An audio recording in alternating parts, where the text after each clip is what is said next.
Thank you, Mr. Chairman. This amendment preserves an important nutrition standards for food that is sold in our nation's schools. It repeals the paragraph in the underlying substitute amendment that rolls back thoughtful limits on the amount of salty and fatty foods that kids can purchase from a la carte lines. In the Healthy, Hungry, Free Kids Act, Congress established the expectation that food sold in schools, not only school meals, should be nutritious. These standards hadn't been updated since the 1970s. The Department of Agriculture provided a number of reasonable exemptions to the standards, and one exemption allows food service providers to sell items from reimbursable meals on the a la carte line, even if the items don't meet the nutrition standards on their own. Currently, food service providers can offer entree items on the a la carte line during the day they're served in a meal and the day after.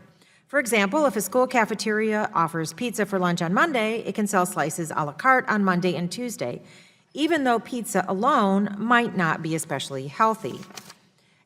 And some students, no doubt, would forgo Monday's balanced meal and opt to purchase 3 slices of pepperoni instead. So the USDA provides this flexibility to make it easy for school cafeterias to use the food they prepare and to allow students some choices among the items that are part of the school meals. The current expectations are entirely reasonable. They strike an appropriate balance, and they work.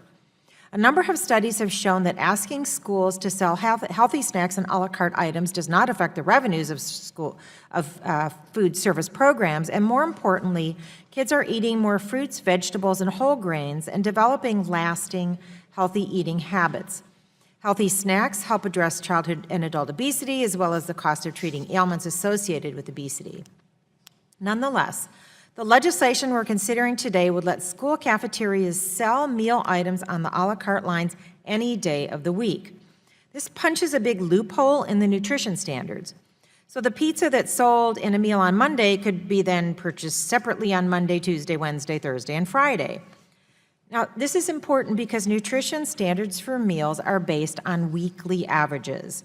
A lot of us enjoy a cheeseburger every once in a while, but we don't eat one each day of the week. Well, some people might, but might not be healthy. The same should be true for our students. Of course, it's fine for them to eat an occasional cheeseburger, and nutrition standards allow for this. In fact, the current a la carte exemption allows kids to get their fill of cheeseburgers or pizza.